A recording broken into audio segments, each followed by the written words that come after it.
We're changing to gluten-free cooking in this family. No more gluten. That's how it's going to be. No, it's not going to happen. Not in this family. Not in this family. This is Improv in Real Life.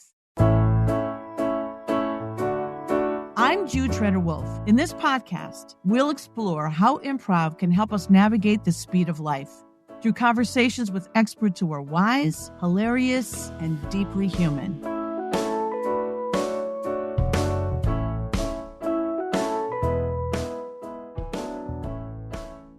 This summer, I celebrated the 18th anniversary of my relationship, nay, love affair, with applied improvisation. And I did this by returning to the city where it all began, Portland, Oregon. In 2008, I attended a world conference of applied improvisers where I fell in love with this method, and I met some people that became heroes of mine, and I read their books, and over the years got to know them. Now, the word improvisation comes from the Latin word improvisus, meaning unforeseen. Well, I could never have foreseen what would be true in my life 18 years later when I returned to that same city.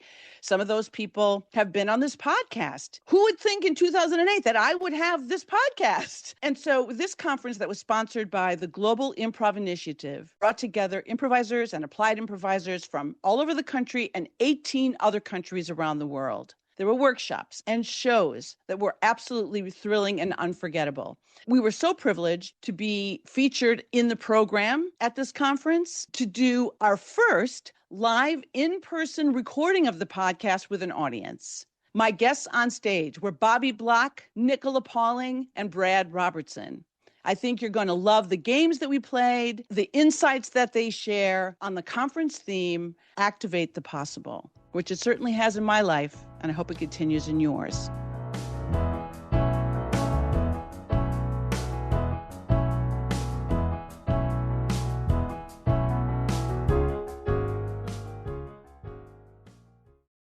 This podcast is brought to you by LifeStage. LifeStage provides opportunities for people to gain skills and knowledge for navigating today's uncertain world. The capacity for creativity, connection to new ideas and other people, collaboration, and community building. For more information, visit lifestage.me.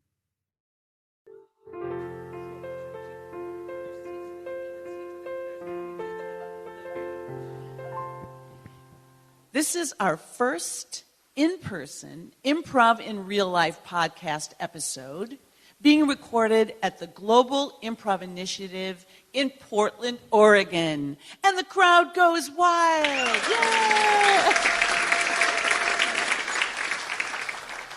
It's very exciting to do anything for the first time, and improv is always the first time. Even if you've done it before, it feels like the first time. And I have an amazing panel of brilliant guests that are going to talk about the conference theme, which was Activate the Possible. And I'm going to ask each of these guests to share about their take on the theme, and my question to them, posed before the conference, and which I know they spent a great deal of time meditating on, ruminating on, researching, checking it out, and then going in, of course, to get the final answer. So the question that I had asked each of my guests is to talk about how they see improv activating the possible in today's world.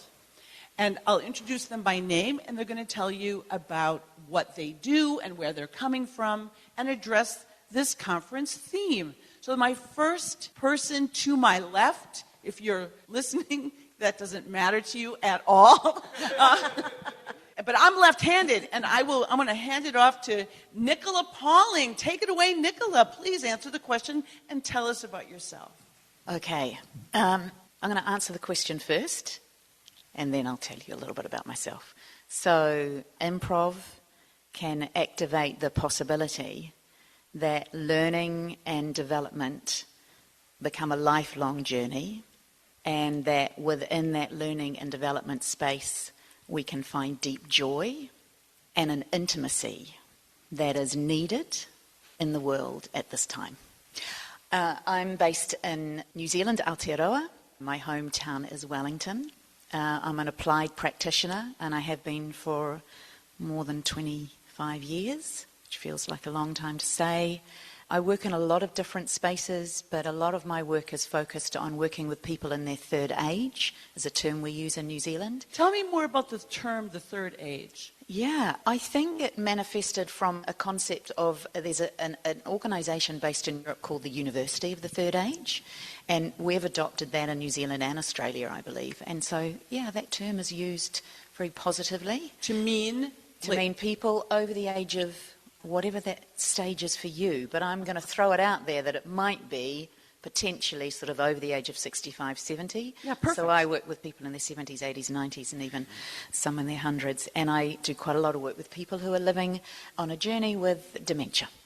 Thank you for sharing that. And I love that term, the third age. Because of technology, now we get to live into the third age and hopefully well. Live well. So you're helping people to live well and Absolutely. using to find intimacy. And so thank you so much for that answer.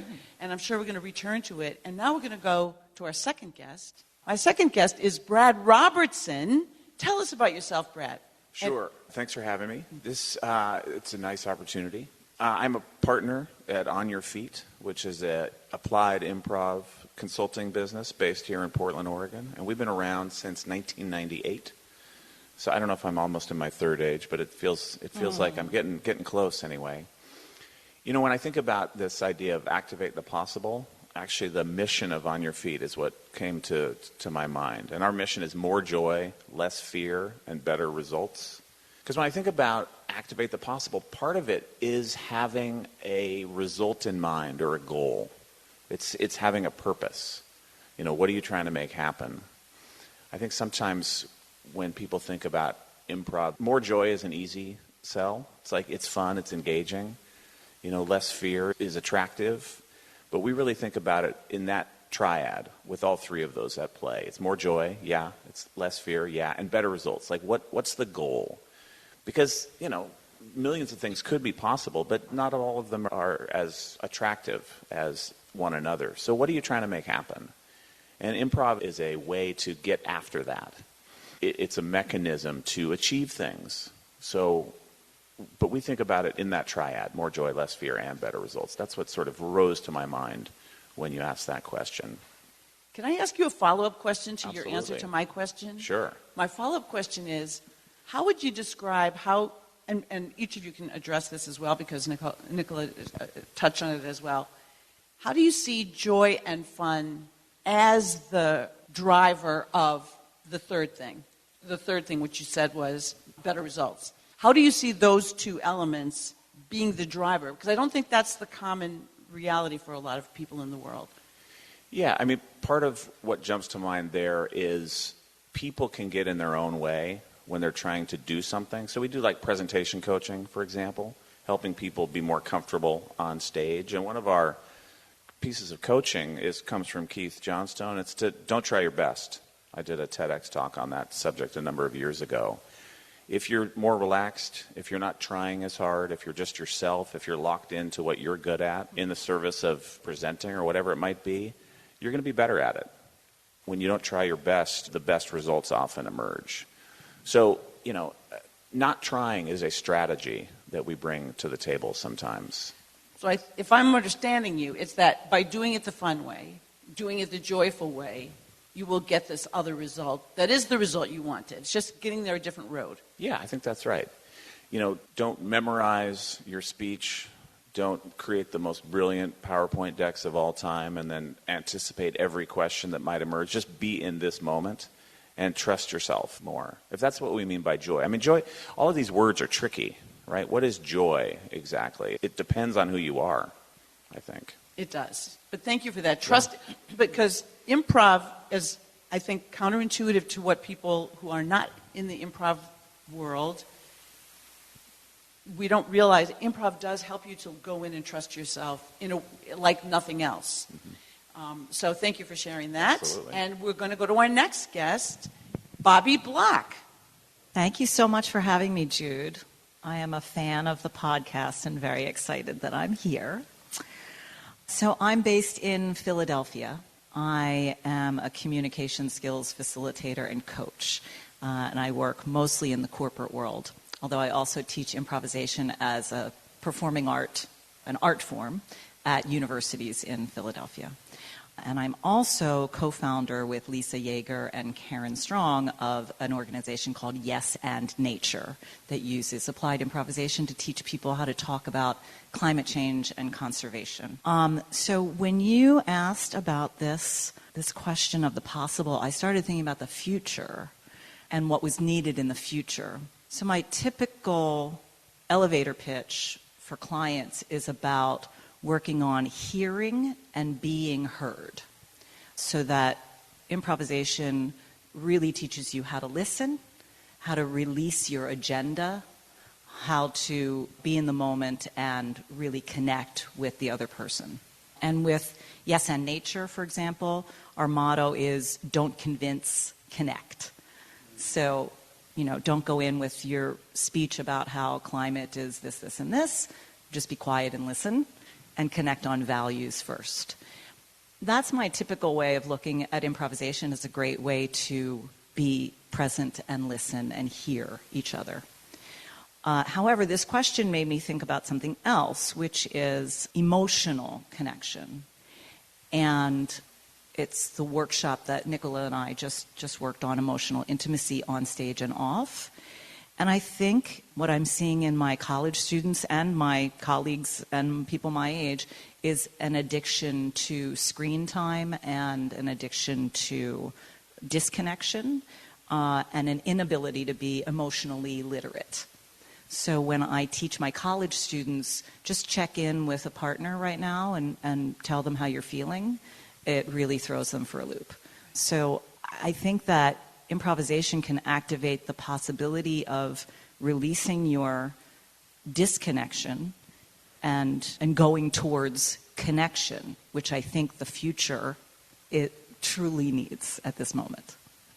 Thank you for saying that about the screen time issue and the idea of face-to-face connection and emotional connection, that improv is probably uniquely suited to helping people connect with, activate, and express their emotions in a free and fun way, and not to feel weird about it. Because we do it in a very big way, in a very exaggerated way, or at least I do, and then bring it down to a human level, and then it feels like, oh, this thing that I just did in this very funny way, I can now do in a very normal way, or very average way, or a very mundane kind of way.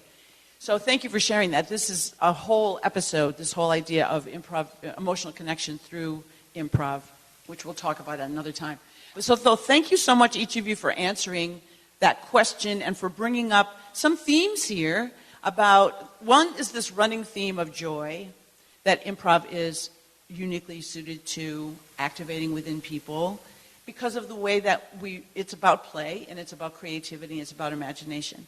And that then can make some people feel like they can't do it. And I know that you guys are all experts in helping people to realize, well, of course we can do it, and to leverage all those tools and skills into activities and experiences that help anybody enter into that creative space. And I appreciate that, all of your work. So the way the podcast is typically done is that we have a deep dive into a single topic, like a single improv skill, a unique concept or principle or philosophy about improv.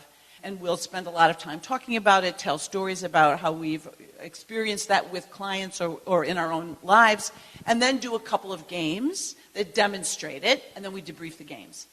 And so today is a little bit different in the sense that I have the three of you that I am going to take you guys through an exercise that they don't know about.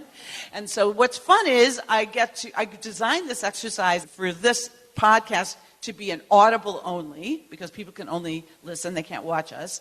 But it's also one that I have done quite a lot with change makers in the mental health world. Mostly I work in the mental health world, or I bring mental health to other worlds where there isn't an emphasis on mental health. And my patron saint of the impossible, this is my conference, by the way. Patron saint of the impossible is St. Jude, by the way. Yeah, that's my... Awesome. Yeah. I was taught that nothing was impossible, which is sometimes great and sometimes boundaryless, in not a good way. But emotional intelligence helps a lot with that. So I've come up with this exercise, an audible-only version of an exercise that I do with people that work with their clients or with their staff or organization when a new idea or a change has been introduced. Because when we activate the possible, we also activate the obstacles. So the name of this game is Not in This Town, or Family, or Job. So I may get a suggestion from the audience of a change, and it could be a change within a family. It could be a change in a habit. A change in a habit is a good one. Can you guys throw out some change? Go ahead, Brett. Yeah. Changing to gluten-free cooking. Okay. So thank you very much. Thank you very much. That's an ideal one. So it goes like this. I'm just going to point to one of you, and you're going to be the one that's going to announce to everybody here that you're changing to gluten-free cooking. And then one of you is then going to say, in this blank, you could say in this family, in this town, either one, or in this group. And then you're going to go into all the reasons why that really won't work in this group. And then at some point, Law and Order style, someone else is going to go, let me handle this. I'll take it. That's the game. So it's Not in This Town is the game. I'm changing to gluten-free cooking, and I'm going to close my eyes, and I'm going to point to... We're changing to gluten-free cooking in this family. No more gluten. That's how it's going to be. No, it's not going to happen. Not in this family. Not in this we are. Not in this family. If you've got an intolerance to something, then you need to build your tolerance for it. So I'm going out right now, and I'm buying gluten, baby, and you're going to sit and eat it. No, we're going gluten-free in this family. No, not in this family. Are you kidding me? There are so many members of this family. How are you going to even make this happen at all of the different times that all of us even eat a meal we never even eat together? How could this? You can do it for yourself. I'm eating spaghetti tonight.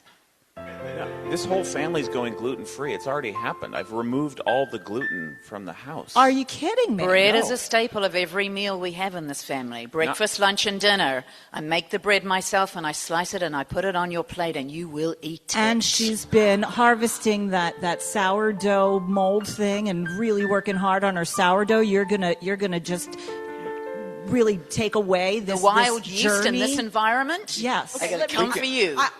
I got something. Let me handle this. This family goes back centuries of gluten.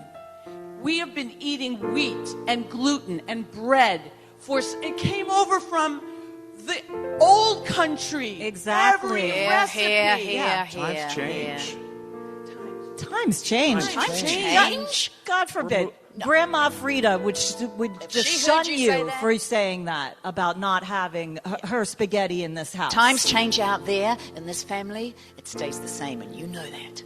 This family, we honor. I can hear them right now. I can hear them gasping.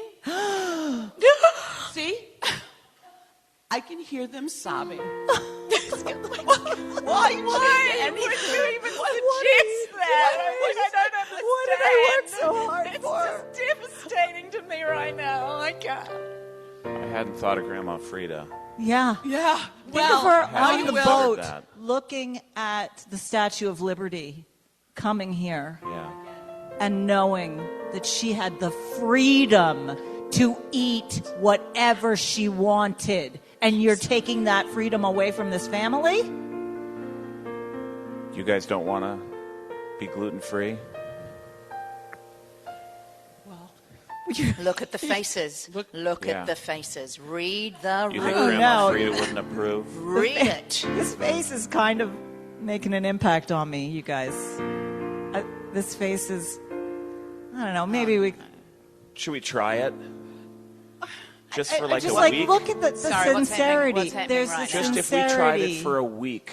Grandma Frida, she quit smoking for a week once. Oh, yeah. You remember that? I do. I remember I mean, she that started again later, but she Yeah. quit for a while. That is she was true. happier. Maybe that would We happen can to do us. anything for a week. That's all I'm week. asking. Look, okay, I'm going to give a day.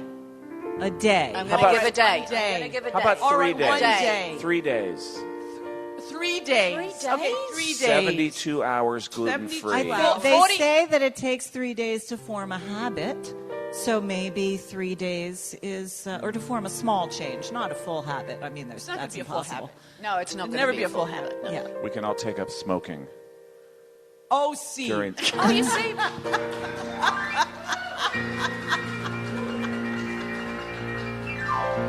Thank you for that suggestion, and thank you, group.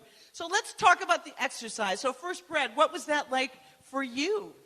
Well, I'd never done that before, never even heard of that form. So you just have to go with you go with it, right? That's my job. We're going gluten-free. Let's see what happens. Honestly, I don't really even know what that means. I believe it has something to do with wheat, but I'm not clear on it. So I'm glad you filled in some of those blanks. Isn't there gluten-free bread? I don't know. Sure But there is. anyway, I went with it.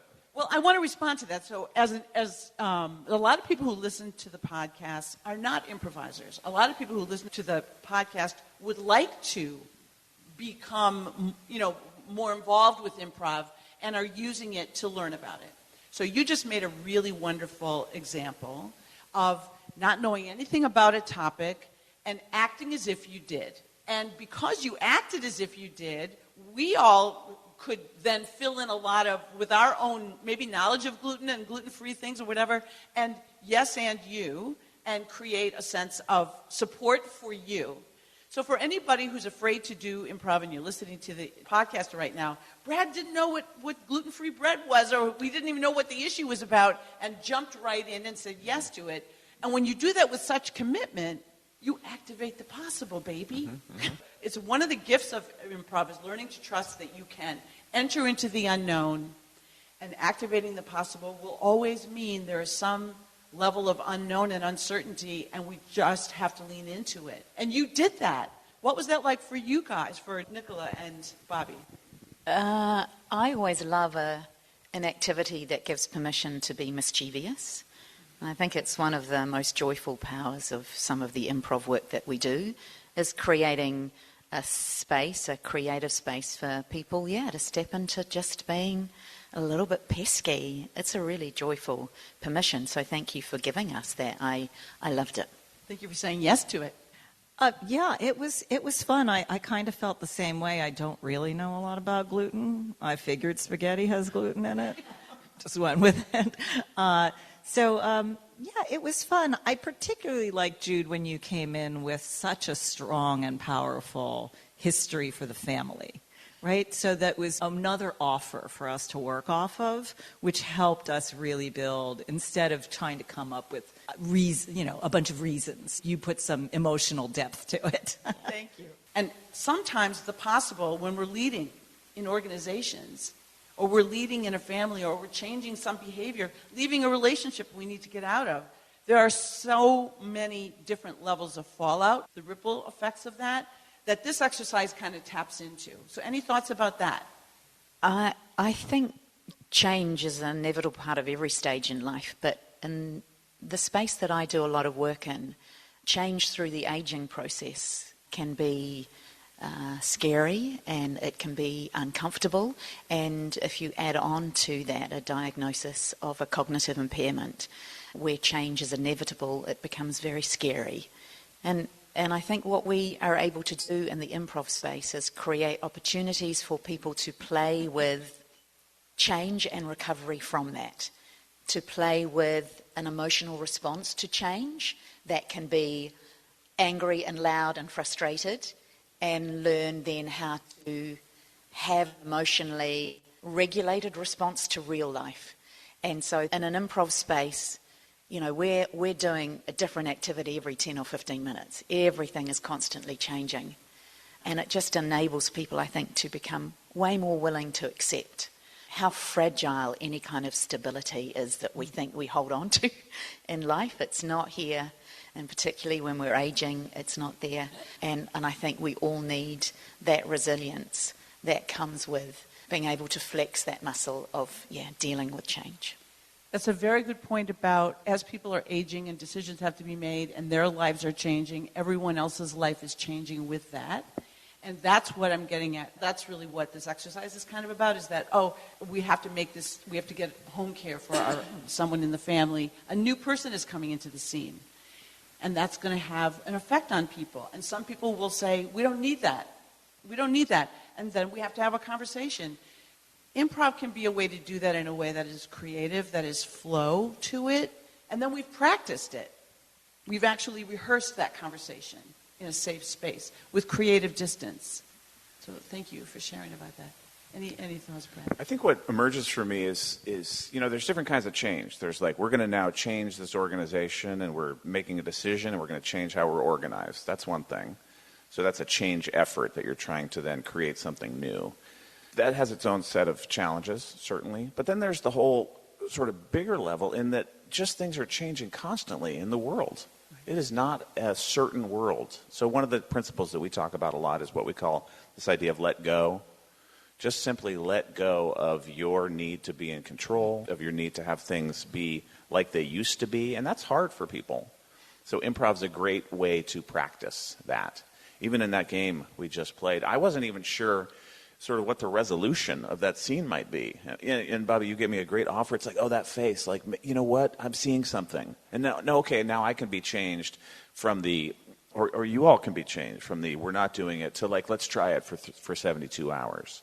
Improv's a great way to practice this idea of letting go, which is what you have to do when you're faced with change, whether that's a formal change effort or whether it's just the fact that the world is different every moment. Like, you don't have as much control, nearly as much control as you think. Thank you for that. And in the give and take, in the exercise that we just did, giving and taking focus, and then finally, really, we all kind of got on the same page and went like, well, let's try it. And I actually didn't, my character just didn't want to, but then you guys did. So then I had to go with you. And so that was a lovely kind of organic experience, but that is what happens in organizations too. If somebody can sign up for it, and there can be, but we are really signing up for accepting uncertainty, is what you're saying. Yeah. So I was very uncomfortable with the assignment of fighting back immediately, even though it was fun.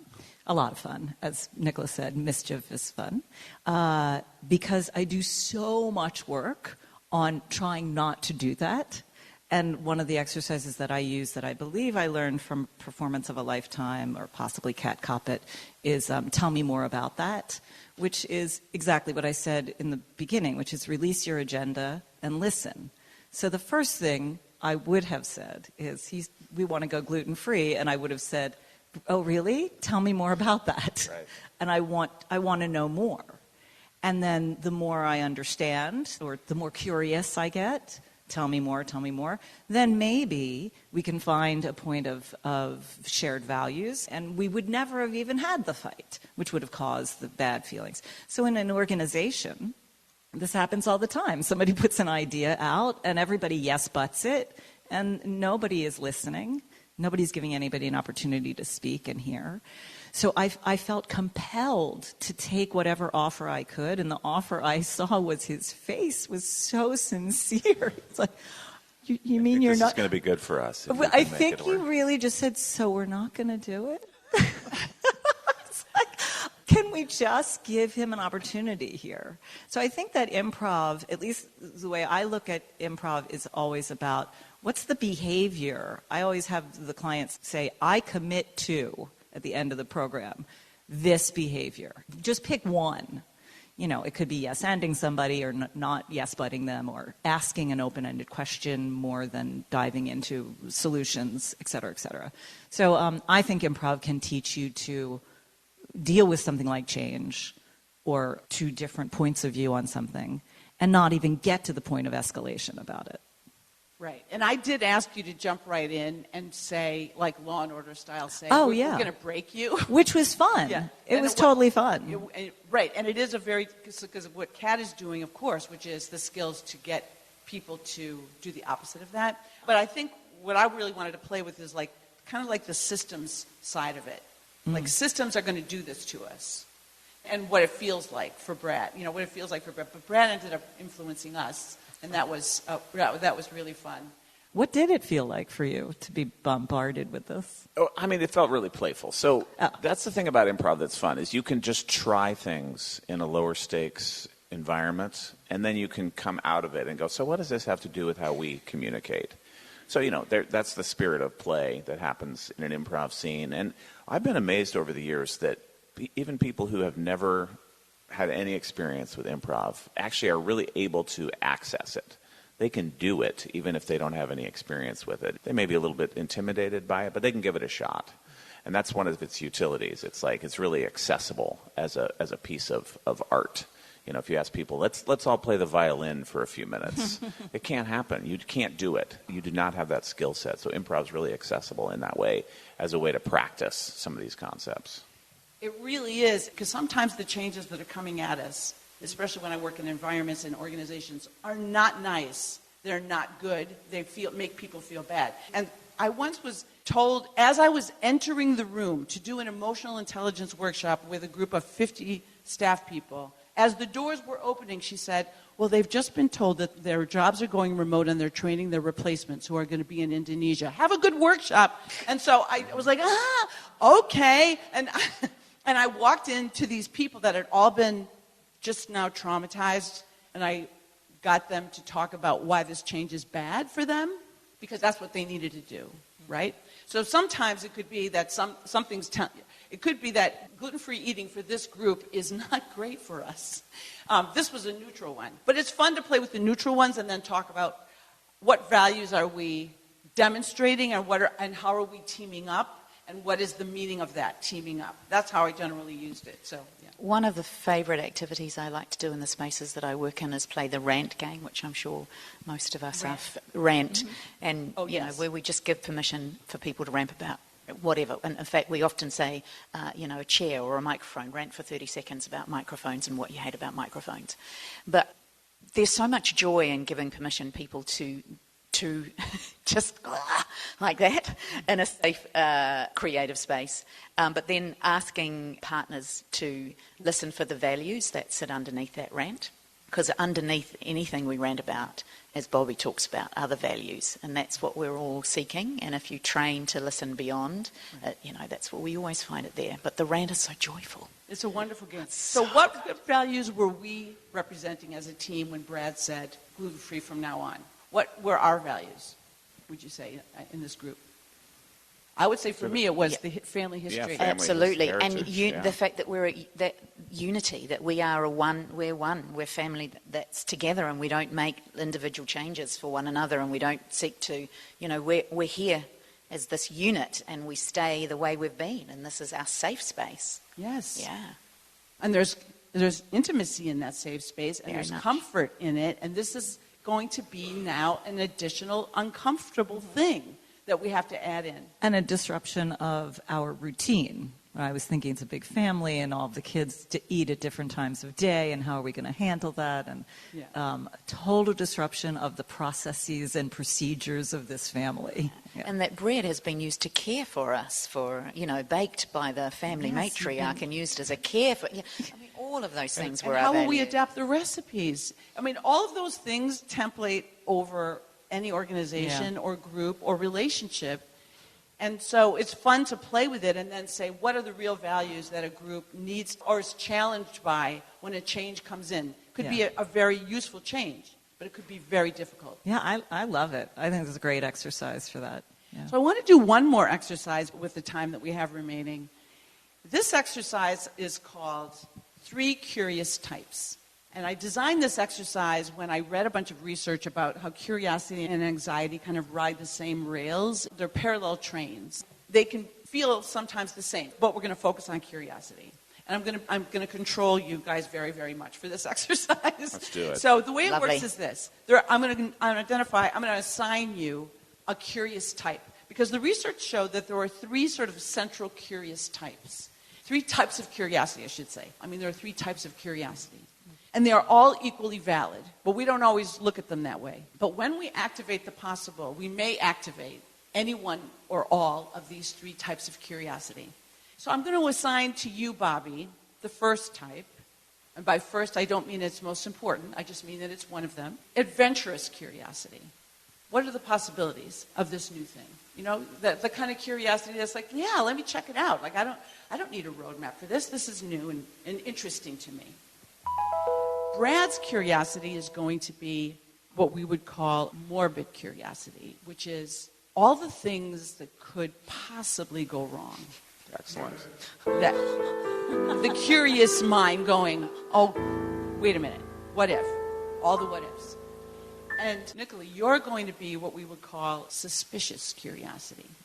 Suspicious curiosity, if I may be really specific about this, is the person looking for like the hidden meanings, the hidden systems that may be at play. You know, like what are the hidden forces that may be at play in this? So this is the situation. I'm your waitress. We're going to do a very neutral situation, and then we'll discuss. Okay, I'm your waitress. You guys have lunch here all the time, and you love this one special. You love that special, and you order it all the time. You guys, I'm sorry to tell you, they've taken the club sandwich that you guys like with the special bacon and that special bread in the middle. They've taken it off the menu. I'm so sorry. I know you guys literally order that almost every time you come. No, that's not good news. Oh, that's a shame.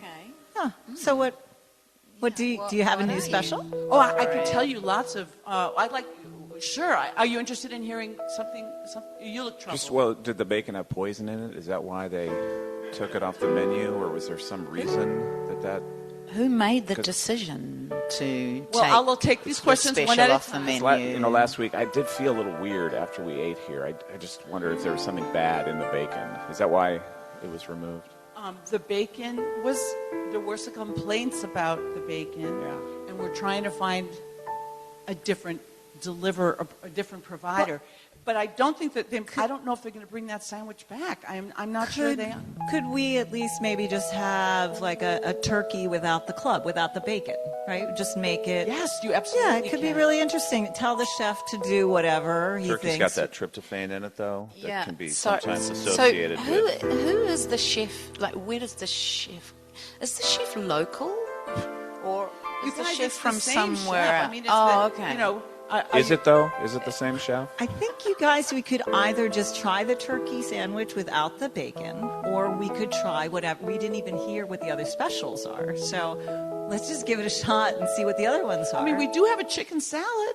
We have a chicken salad on a club roll, or we have a chicken salad wrap. We never had wraps before. Sorry, how does Oh, a chicken? cool. How What's does it that wrapped work? with? Like, what does it even look like? Like, Is it what are the plastic? layers? Because I think if look it's wrapped like? in How does I plastic, think I'm that not you interested could get in the that. wrap. You could Layer unroll the wrap and just put it on your plate. You could eat the roll. You could take stuff out of it that Is you it don't gluten like. free though? Because that seems problematic. Yeah, we do Not for have my a family, it's gluten-free. fine. For you, we have a gluten-free roll. Look at that. It's wonderful. And a gluten-free You guys, wrap does as it- well. That's you guys- new. Does it? How long? Look does it, how much time this is taking. Can we Yeah. just make so a decision? how long will it We're take for gonna that to get be made in the kitchen? chicken Can we just salad. check the timing on how long it will take? Like, if it's going to be a 20-minute process to make Well, the if new it's 20 special, minutes, we'll talk then about I that want to trip know. we're going to take together. That would be fun. I think my blood pressure's Sorry. going up as a result of this. Where are we It's fun. going? Where Where are we we going? Let's hang back and decide. Yeah, because We you know got there's a couple war hours. going on right now. So I'm not sure if...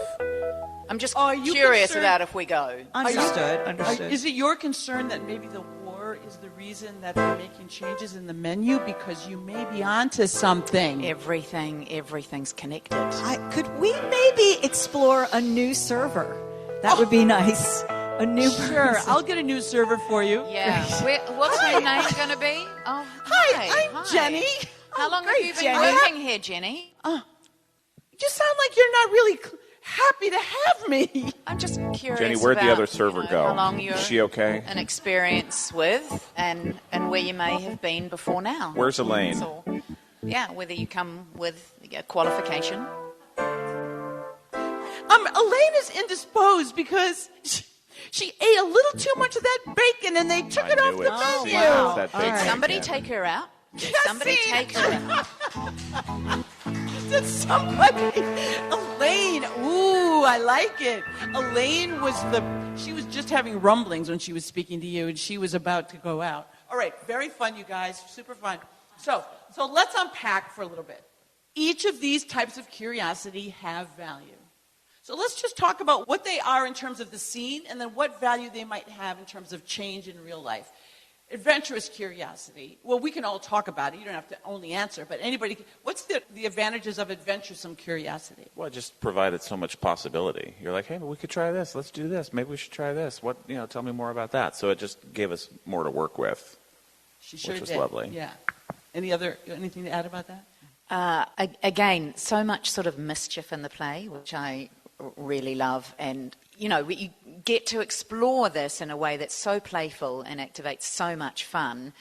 And in that process, of course, you realise that for me, the suspicious curiosity is my protector. It's looking after me. That's why it's so important, right? It's keeping me safe. I found myself really kind of drawn over here. It's like I wish I was more that. And so that was really interesting for me as well, to recognise this is keeping me safe, but I love that. It's like, can I sit next to you? Adventurous curiosity. And, so much of this play that we do is about just bringing such self-awareness to how we move in the world in such a unique and joyful way that I think is... So to your point about being pulled over into Bobby's role with the adventurous, when I do this in groups, we rotate so everybody gets to do every role, and so that you get to feel each of these types of curiosity, and they get richer every time. So the first person has the hardest part of it, and then you get to build on what they did and said, and then we talk about the value of each of them. So the adventurous curiosity brings ideas, openness, expansiveness. Why not? We'll have a different sandwich. What else do you have? And what's the value of morbid curiosity? Well, I suppose the value might be it just keeps you safe. I mean, you're mitigating risk. But just as a player in that scene, it gave me so much direction. It was so easy because it was just, I knew what to do. Having a constraint is really helpful in an improv scene. It's like, okay, I know kind of my personality. I've got my motivation, so to speak. So that was lovely. I've again never done that either. No, that was fun. It's very Great much exercise. stealing this activity. Oh, yeah, Jude. totally stealing all of That's your... what the podcast, the whole world is going to get this one. But I want to say this about morbid curiosity, according to the research, I'll put it in the show notes, is so valuable because they found that it was a pandemic-related research article where they looked at people with these three types of curiosity that people had about being thrust into this world of unknowns and uncertainty. That people who have morbid curiosity think of everything that could happen and then think of what they'll do about it. And so there's a lot of problem solving that goes on with morbid curiosity because you're not la-di-daing your way through anything and saying, well, this could not work out for me, what will I do? And so they were actually very resilient.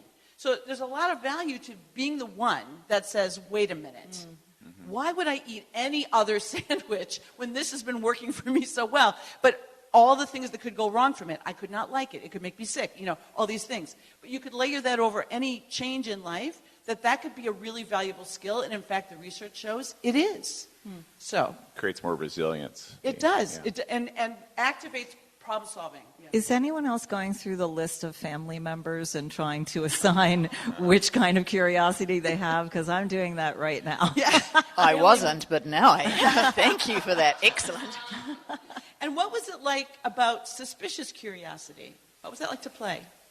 Again, it was just so joyful to step into, to be given permission to just be in that constant sort of negative space.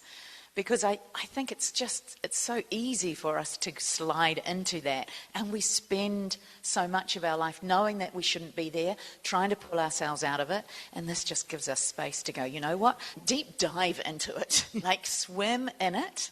Yeah. And then, of course, the repercussion of that is that you finish swimming in it and you come out feeling lighter than you ever were. And you're going to walk out the room and the ripple effects of playing into suspicion and negativity are going to make you float home. I love that. That's the beautiful, that's the gift of improv, right? And when we allow ourselves to play with dark stuff. And to recognize that is going to come up. So there's that. There's like the scientist may look into the why of. So I loved when you said, did something happen to the chef? It was such a funny idea that I've done this exercise with so many times, and it was like, what did you do to the chef? And the chef is fine. Are they though? It was so funny. It was so funny. But I mean that's another thing. Like why should we go along with this? These are valid issues to be resolved. So playing with it gives us not only permission to that, it doesn't necessarily mean dark, is what I guess I'm getting at. It's that it means there's realities to be faced, and then maybe we're going to be fine, but at least we looked at it. So sometimes I work with communication behaviors and talk about being in balance with that behavior and being overly that behavior and how that turns an asset into a liability.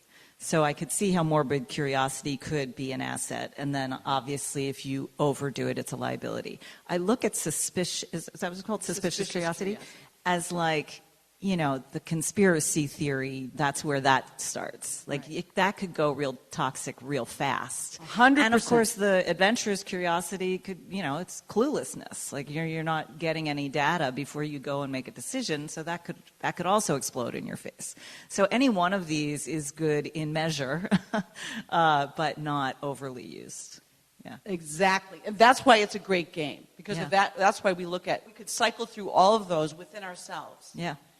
And we may land on some people really live in that suspicious curiosity place because change is just so difficult. Because the change, and because of the ripple effects of change, say, for example. So they might get stuck in a not true thing.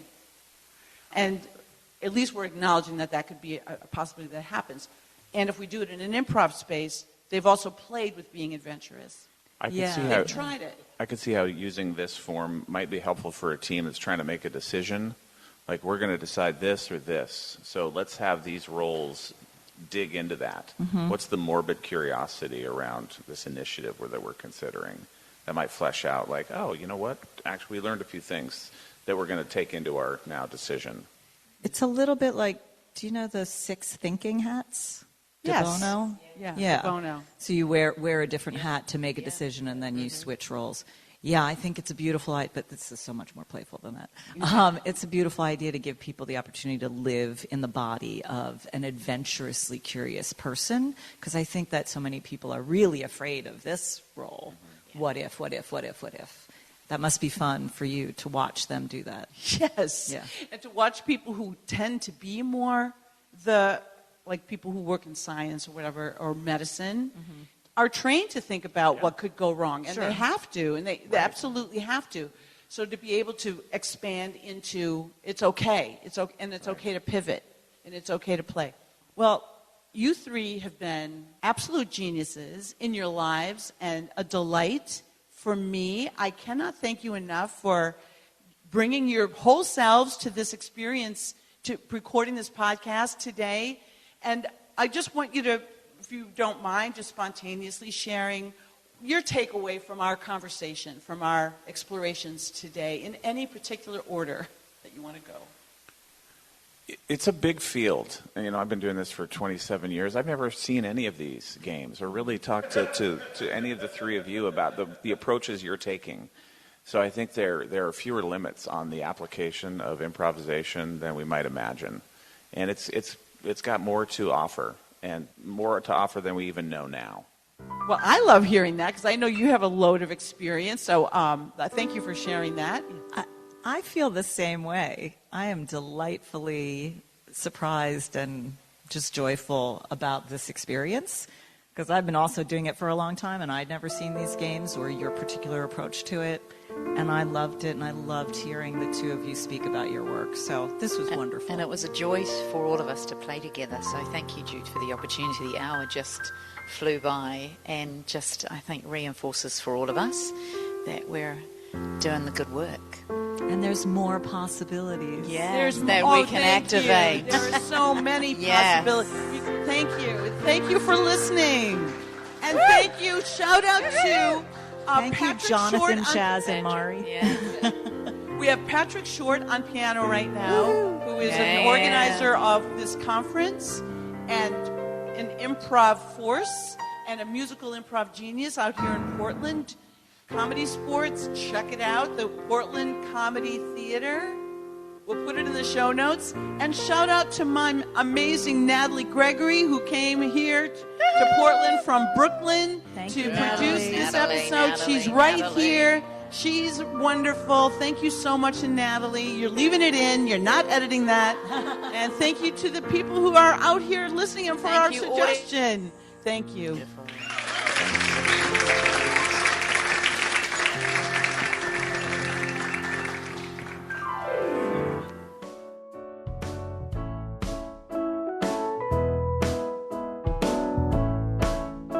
That's it for this episode of Improv in Real Life. For more info about our guests and other resources, you can visit our show notes. If you enjoyed today's conversation, please follow or subscribe wherever you listen. And if you're feeling extra generous, write us a review or share with a friend. You can also find us on Instagram at lifestage_Inc. And if you want to dive deeper into these concepts, please connect with me on Substack at Jude Treder-Wolff. To be continued, to be continued, to be continued. We need each other now more than ever. We need creativity more than ever. I hope these games and ideas inspire you in some way, and if they do, keep it going. I will too. See you next time.